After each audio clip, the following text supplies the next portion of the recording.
This is the Walter Bacon podcast where I highlight some of the most practical and game-changing B2B AI startups. And today I'm with my friend Ahikam Kaufman. He's the CEO and co-founder of Safebooks.ai. And Safebooks is an agentic financial data platform that allows finance operations teams to deploy AI agents across every financial process. So Ahikam, it's great to have you today. It's great to be here. Thank you for having me, Walter. Well, let's get right into the main problem that you're solving with your solution at Safebooks. Okay, so I'd like to think that in the office of the CFO and CEO, many of the activities are still very manual. The reason for that are two. The first reason is that accountants are not data people. So what powers the office of the CEO and CFO is data integrity, reconciliations, many tasks to meet compliance and business practices requirements. But we're not data people, we're accountants. We can make accounting decisions, but still, because of the complexity of the data, we deploy people to the problem. The second thing is the data itself. We use many systems in each process. Think about order to cash. You have CPQ, billing, CRM. You have document management. You have ERP. You have cash, and then the data is structured differently in each of these systems. So the systems talks to each other, but really the data looks different. And when we try to look at everything and check everything, it's very time consuming, very manual, not to mention the fact that we deal with a lot of unstructured data, which is a very nice word to say to a very nice word for documents, right? We need to read documents, we need to read contracts. They have these fine prints and little letters that we need to understand, which impacts our billing and rev rec. So all of that really calls out for a better way to do it. And the reason you want to do it, the reason you want to automate it, in addition, is the fact that when you do it in real time, you can remediate stuff in real time. So you don't have to look back a month or quarter back and start finding all the things that you need to fix. And the ability to find things on a daily basis, you need this workers that doesn't take nights and weekends off, and that's AI. So today, for the first time, we have the technology to look at the data in the office of the CEO, CFO holistically, and be able to execute your policies, find issues, and remediate them in real time. And that's what we do.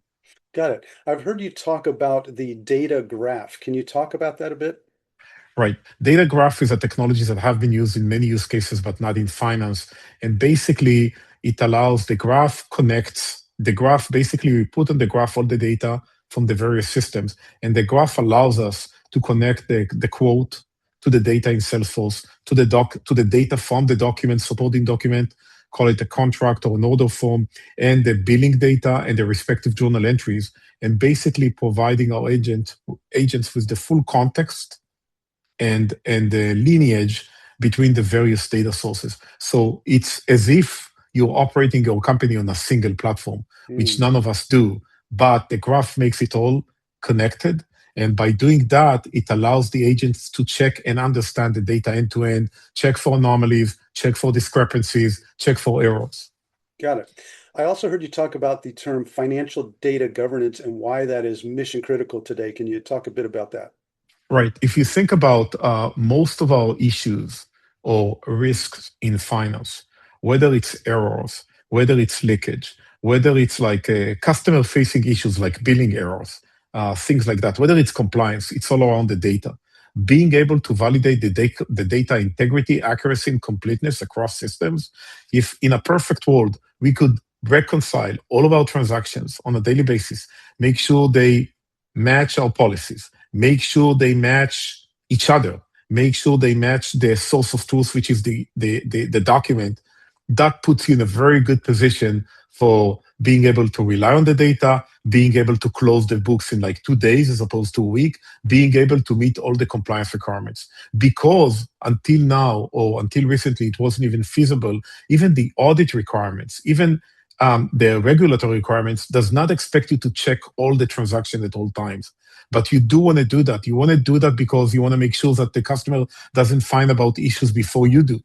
That you want to make sure that you don't leave money on the table. You want to make sure you can rely on your data and your revenue and billing data is in the right place at the right time in the right currency. So for all of that reasons and others, basically we came up with the notion that financial data governance needs to be owned by the CFO and could be and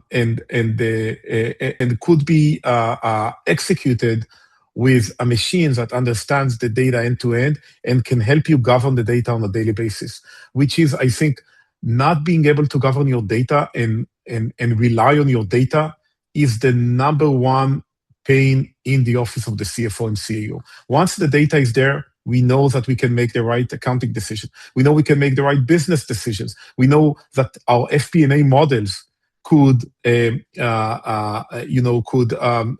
could be modeled based on the right and accurate data, but that means that the data has to be kept accurate at all times.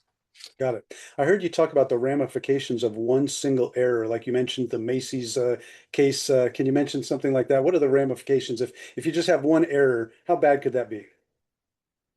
It happens every single month. I think the recent case I saw, one of the recent cases is Beyond Meat. You can look it up.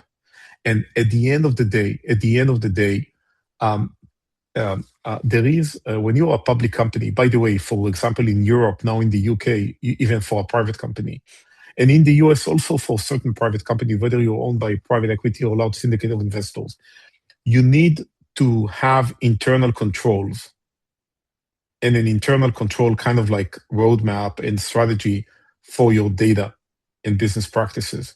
And if you're a public company, the CEO and CFO on a quarterly basis, they sign on a certification that they've developed and maintained such a system of internal controls. When you think about your data, a company that processes hundreds or even thousands of transactions on a daily or weekly or monthly basis, how can you check each of the how can you make sure you didn't double pay? How can you make sure that again all your revenue data or billing data matches the source, matches everything, matches your policies and all of that? The ability now to automate all of that is I think it's the only way to be able to meet the compliance requirements. Now, Hmm. until today, because the technology did not exist, you relied on a combination of processes and people. Now, processes and people are great, but people can make mistakes. People, take time off. Sometimes you can have we know there is like a massive accountant shortage in the US where like hundreds of thousands of people actually you see a significant drop in people applying for for the school degrees in finance. So being able to automate all of that can allow you to rest assured that you don't miss any of that. Now, sometimes if you miss if you miss a process and you miss it consistently for a period of time, that mistake could become significant. Maybe not significant to require you to restate your books, but could be significant where internally you need to disclose that to the audit committee. You need to come to it to the board. And then it triggers all kind of processes which are way unpleasant. I think one of the most important things when you're like a CFO or chief accounting officer, you wanna rest assured that your data is handled properly, right? And what you don't want to be is a situation where your auditors or your team comes to you and say, "Hey, listen, we just identified this flow that has been running for like a couple of months." In the Macy's case, which you've mentioned, a single guy in a very large finance department of probably hundreds of people was responsible for a freight accrual, which was understated. And this caused the company to delay its earning release, to restate its financials. And I think April of 2025, the CFO had to step down, which was, I'm Hmm. sure, unfortunate. And he was a great guy. So all these things, now when you're a CFO or CEO, you don't take care of each transaction by yourself. So you need to give your team the tools and the capabilities to be able to govern the data accurately. And you can only do it today with AI. Got it. So talking about like public companies and different sizes of companies, who's an ideal prospect for you? I think companies with, I would say, $75 million in revenues and above, they're starting, at least in their order to cash processes and sometimes in other processes like accounts payable, you want to start leveraging automation. Now, uh, uh, I think today, even if you have the capacity to hire a team, I think using automation allows you to first make sure that the automation allows you to rely on the fact that automation covers every single transaction, unlike human beings. Also, human being can make error, and I think also you want to power your team not to make this tedious repeating work of checking data at the most granular level between all the sources of truth and the various systems and the documents. So I think a combination of many reasons, and now that we have the capability, uh, enables even relatively early stage companies, let's say again, 75, $100 million in revenues and above, to benefit from automation, which allows them then to prepare for scale, to be more efficient with people, and to be able to find that's the most important issue, to be able to identify and find errors and issues in real time and Cool. remediate them. So if someone's listening to this and they want to learn more, what's the best way for them to engage with your company? www.safebooks.ai. They can reach out to me personally on LinkedIn, Ahikam Kaufman, Safebooks.ai, or leave their contact information on our website. Awesome. Well, Icom, this has been really interesting learning about your solution at SafeBooks, and I look forward to watching the growth and success of your company. Thank you so much, Walter. Yeah, Thank you thanks. so Thanks much. I for being truly with us today. appreciate that. You're welcome.